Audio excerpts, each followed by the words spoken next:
Baik, Assalamualaikum warahmatullahi wabarakatuh.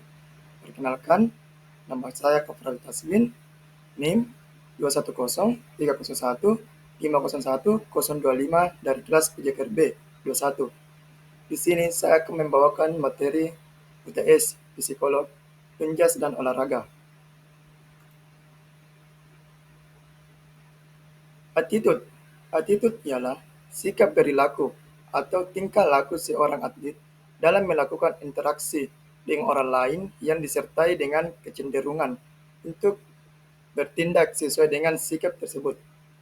Maksud dari attitude ini ialah hormati sesama teman atlet dan pelatih karena kesopanan paling diutamakan seorang atlet yang berprestasi.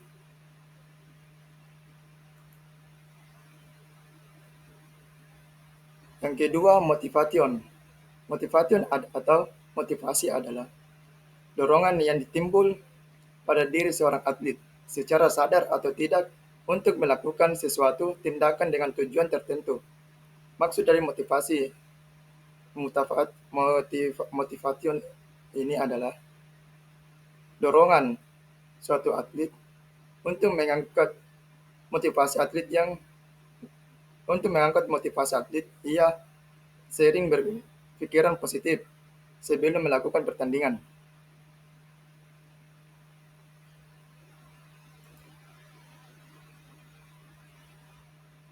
Goals and commitment.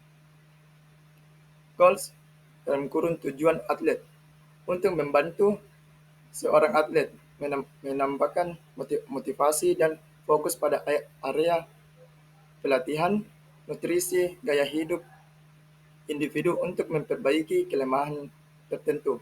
Yang dimaksud dengan goals tujuan atlet di sini yaitu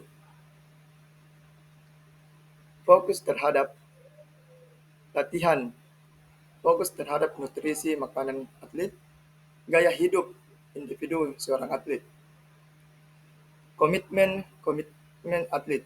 Komitmen atlet adalah perkara penting, tak peduli sehebat atau sebesar apapun talenta seorang atlet, prestasi bisa menjadi persoalan mustahil tanpa komitmen.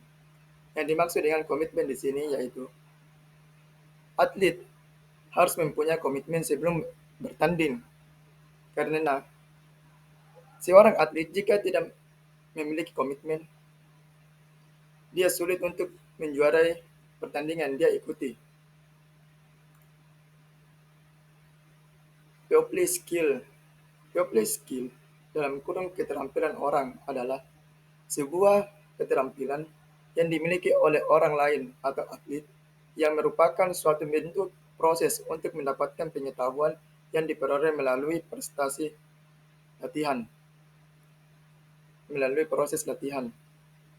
Yang dimaksud dengan populasi skill di sini yaitu melatih keterampilan agar mampu bersaing dengan atlet-atlet lainnya.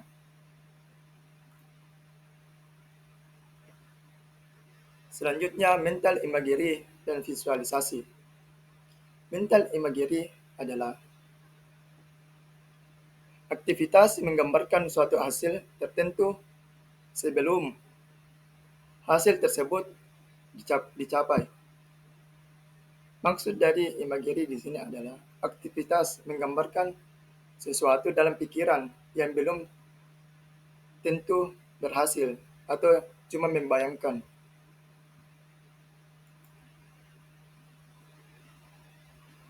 Visualisasi seseorang seolah-olah membuat rancangan gambar secara abstrak tentang hasil yang ingin dicapai.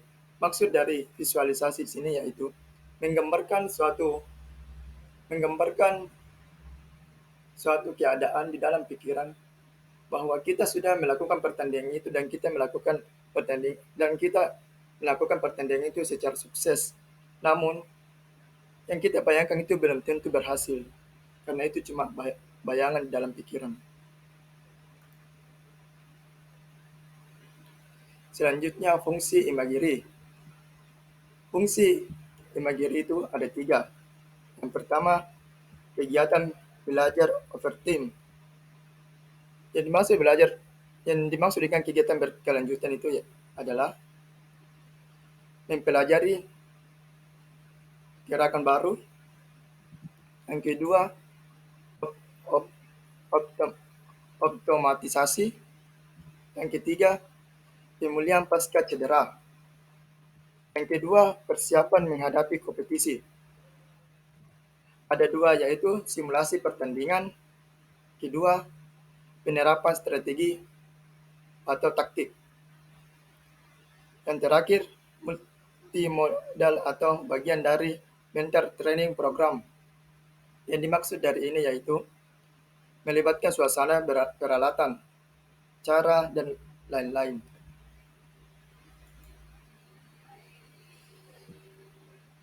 Komponen-komponen mental ada tiga, yaitu stimulus, panca indera, memori. Stimulus yaitu berada di luar individu, seperti kejadian, peristiwa, atau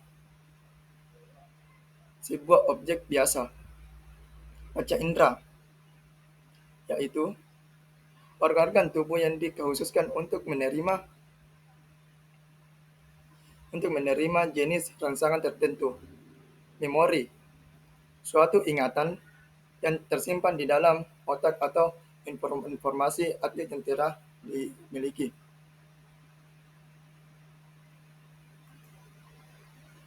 Self-talk, yaitu berbicara kepada diri sendiri di mana karakteristik manusia yang unik dan hal ini memberikan perbedaan besar pada performa kita terutama dalam olahraga. Maksud dari self-talk ini yaitu kita bicara dengan diri kita sendiri maupun itu negatif maupun itu positif.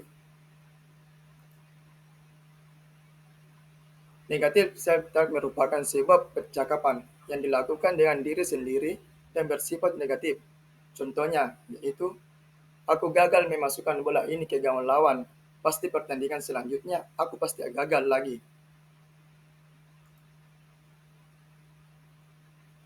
Lalu, self-talk positif adalah apabila Anda sedang mengalami suatu kegagalan, maka cobalah berpikir bahwa kegagalan tersebut bisa menjadi pengalaman berharga untuk menjadi individu yang lebih baik lagi di masa depan. Contoh, pasti aku akan memasukkan bola ini ke gawang lawan.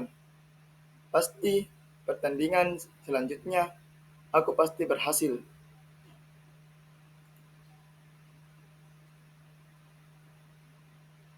Manfaat self-talk.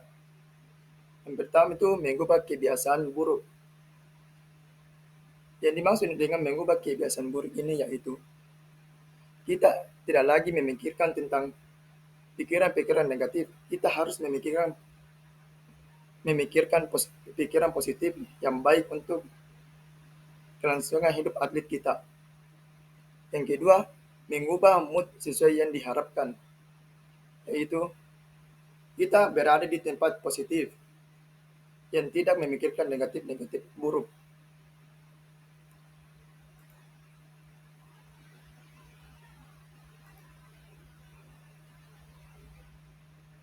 Terima kasih. Itulah tadi hasil presentasi saya.